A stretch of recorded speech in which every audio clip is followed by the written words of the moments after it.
بلم بن باورا یہ بہت بڑا زاہد تھا، عبادت گزار تھا، عابد تھا اپنے دور کا، اور اتنا یہ عالم تھا کہ اس کے پاس اسم اعظم کا علم تھا،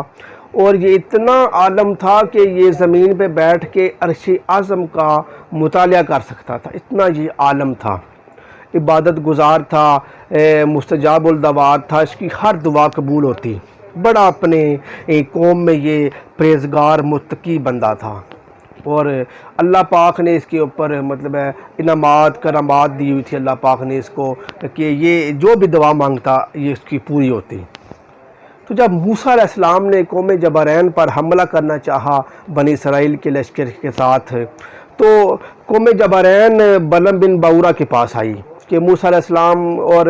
بنی اسرائیل کا لشکر آ رہا ہم پہ حملہ کرنے، وہ ہماری زمینوں پہ قبضہ کرنا چاہتے ہیں، اور ہماری زمینیں موسیٰ علیہ السلام بنی اسرائیل کو دینا چاہتے ہیں قبضہ کر کے، تو آپ ان کے لیے بد دعا فرما دیں۔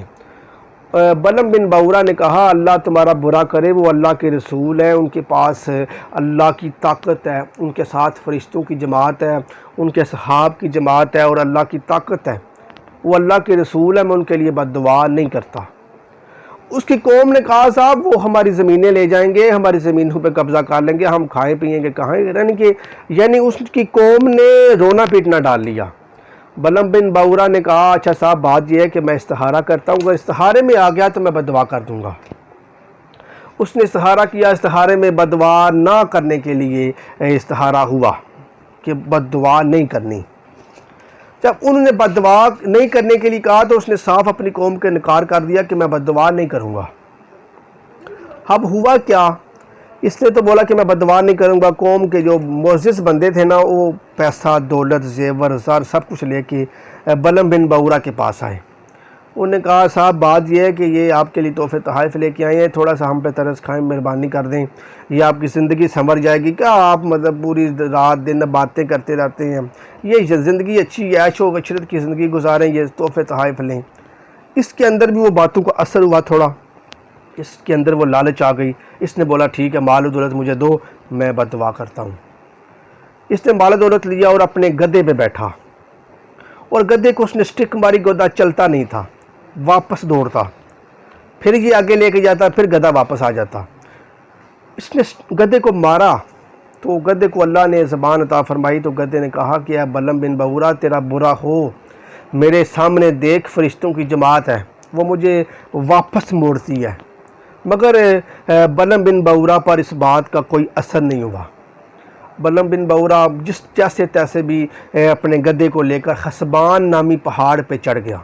اور موسیٰ علیہ السلام کی قوم کو بطور بغور دیکھنے لگا، اور ان کی قوم کے لیے بد دعا کرنا شروع کی۔ جیسے یہ موسیٰ علیہ السلام کی قوم کے بارے میں بد دعا کرتا کہ ان کے لشکر کو شکست ہو، تو وہ الٹی بد دعا اپنی قوم کے لیے ہوتی۔ اس کے قوم کے لوگوں نے اسے کہا ہے بلم بن باورا کیا کر رہا ہے، تم الٹی ہمارے لیے دعا کر رہے ہیں، ان کے لیے بد دعا کرنی ہے، تو ہمارے لیے بد دعا کر رہا ہے۔ بلم بن باورا نے کہا میں کیا کروں، میں ان کے لیے بد دعا کرتا ہوں، مگر میری زبان کی طاقت اس سائڈ پہ مڑ جاتی ہے،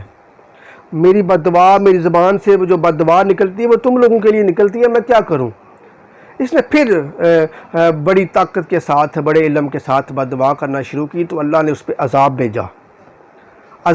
اللہ نے اس کی زبان لٹک کے سینے پہ آ گئی، باہر آ گئی اس کی زبان نا۔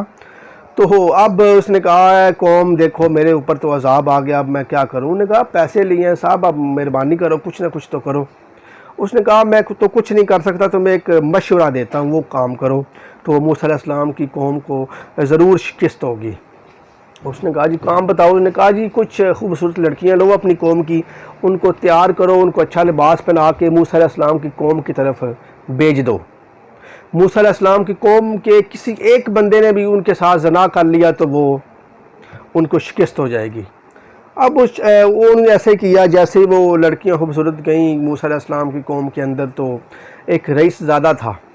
اس کی اندر شہوت آ چکی تھی، ایک لڑکی بڑی خوبصورت اسے لگی تو اس نے ہاتھوں پہ اٹھائی تو موسیٰ علیہ السلام کے پاس آیا، اے اللہ کے نبی یہ میرے لیے حلال ہے یا حرام ہے؟ موسیٰ نے فرمایا چھوڑ اسے، دور پھینک، یہ تیرے لیے حرام ہے۔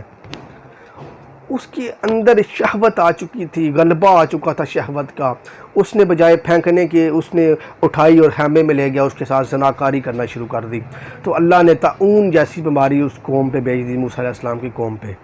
اور وہ لشکر کو شکست ہوئی، وہ بھاگ گیا. اب موسیٰ علیہ السلام کو اس کا بڑا دکھ ہوا. تو اب ایک تو دکھ ہوا موسیٰ علیہ السلام کو، ایک اس واقعے میں اور آپ کو سبق دینا چاہتا ہوں. پوچھا گیا موسیٰ علیہ السلام کی قوم کے جو مخالف آیا تھا بلعم بن باورا، کہ وہ اتنا عالم تھا، اللہ نے اسے اتنی کرامات دی تھی، اس کی دعائیں ساری قبول ہوتی تھیں، اس کے اوپر یہ عذاب کیوں نازل ہوا؟ کیوں نہ اس کے ہدایت دی اللہ پاک نے کہ حرص و لالچ سے اللہ نے اس کو دور کیوں نہیں رکھا؟ تو اللہ تعالیٰ نے، علماء نے لکھا ہے کہ اللہ تعالیٰ نے اس کو اس لیے نہیں رکھا کہ وہ شکر گزار بندہ نہیں تھا. جو اللہ نے اسے نعمتیں عطا کی تھی اس کا شکر ادا نہیں کرتا تھا. یہ انبیاء علیہ السلام نے اللہ پاک سے پوچھا تو اللہ پاک نے کہا کہ وہ شکر گزار بندوں میں نہیں تھا، شکر ادا نہیں کرتا تھا میرا. جو میں نے اس کو کرامات دی تھیں، اس کی دعائیں قبول کرتا تھا، اس کے اوپر میں نے اتنے اسم اعظم کا میں نے اس کو علم دیا ہوا تھا، مگر وہ